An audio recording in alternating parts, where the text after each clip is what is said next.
இயேசுவில் பிரியமான சகோதர சகோதரிகளே,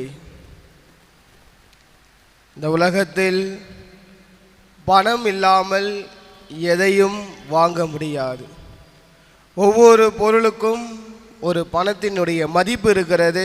அந்த பணத்தை கொண்டு எதை வேண்டுமானாலும் நம்மால் வாங்க முடியும்.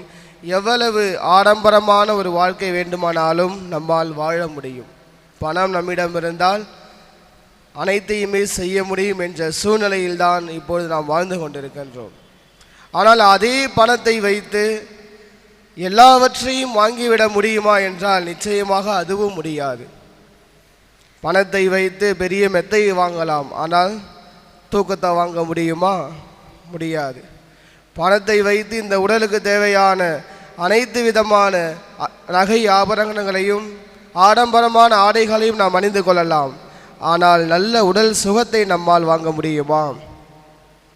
பணத்தை வைத்து பெரிய பெரிய வீடுகளை நாம் கட்டிக்கொள்ள முடியும், வீடுகளை வாங்க முடியும். ஆனால் அந்த வீட்டிற்குள் வாழுகின்ற அமைதியை நம்மால் வாங்க முடியுமா? இப்படி பலவிதமான கேள்விகளை நம்மால் கேட்க முடியும். காசை வைத்து ஒரு சில பொருட்களை நம்மால் வாங்க முடியும், ஒரு சில பொருட்களை நம்மால் வாங்க முடியாது. ஆனால் ஒவ்வொரு நாளும் நம் ஆண்டவர் இயேசு கிறிஸ்து அதை நமக்கு தருகின்றார். உடல் உள்ள சுகத்தை தருகிறார், நல்ல மன அமைதியை தருகிறார்.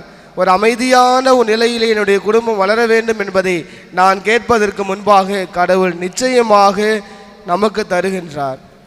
அதை வைத்து நாம் என்ன செய்கின்றோம்? இதோ இன்றைய நற்செய்தி வாசகத்தில் சீடர்களுக்கு தெளிவாக அவர் கட்டளை தருகிறார். உங்களுக்கு தருகின்ற அனைத்தையும் அது உங்களுடையது அல்ல, கொடையாக பெற்றீர்கள், நீங்கள் கொடையாகவே பிறருக்கும் வழங்குங்கள். எதை குறித்தும் அதற்காக பணமாகவோ பொருளாகவோ நீங்கள் மதிப்பீடு செய்ய தேவையில்லை. ஏனென்றால் நீங்களே அதை கொடையாக பெற்றிருக்கிறீர்கள். அந்த கொடையை பிறருக்கும் வழங்குகள் என்று சீடர்களுக்கு அறிவுரை தருகிறார். அதே ஒரு அறிவுரை தான் இன்றைய நாளில் உங்களுக்கும் எனக்கும் நம் ஆண்டவர் இயேசு கிறிஸ்து கண்டிப்பாக தருகிறார். உன்னுடைய மன அமைதியை நீ கொடையாக பெற்றிருக்கிறாய். உன்னிடம் இருக்கின்ற செல்வங்களை நீ கொடையாக பெற்றிருக்கின்றாய். உன்னிடம் இருக்கின்ற உடல் ஆரோக்கியத்தை நீ கொடையாக பெற்றிருக்கின்றார். உன்னிடம் இருக்கின்ற கல்வி செல்வத்தை நீ கொடையாக பெற்றிருக்கின்றார். உன்னிடம் இருக்கின்ற அந்த நல்ல வேலையை நீ கொடையாக பெற்றிருக்கிறாய். அதை வைத்து நீ பிறருக்கு என்ன செய்கிறாய்? கொடையாக பெற்ற நீ அது எனக்கு மட்டும்தான் சொந்தம் என்று உரிமையாக்கி கொண்டிருக்கிறாயா? அல்லது அதை வைத்து பிறருக்கு உன்னால் முடிந்ததை செய்ய முடிகிறதா? கொடையாக நீ பெற்றுக்கொண்டாய், அதை மீண்டும் கொடையாகவே மற்றவர்களுக்கு கொடுங்கள் என்று ஆண்டவர் இயேசு நமக்கு அழைப்பு விடுக்கின்றார். இதற்கு தேவையானது நம்முடைய பரந்த மனப்பான்மை.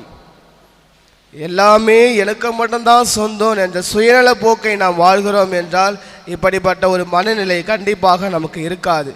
ஆனால் அதுவே ஒரு பரந்த மனப்பான்மையாக வாழுகின்ற போது என்னிடம் இருப்பதை வைத்து பிறருக்கு என்னால் முடிந்ததை நான் செய்கிறேன், எல்லாவற்றையும் செய்ய வேண்டும் என்ற அவசியம் அல்ல. ஆனால் அதுவே என்னிடம் இருப்பதை வைத்து என்னால் முடிந்ததை நான் பிறருக்கு செய்கிறேன், கொடையாக நான் பெற்றுக்கொண்டேன்.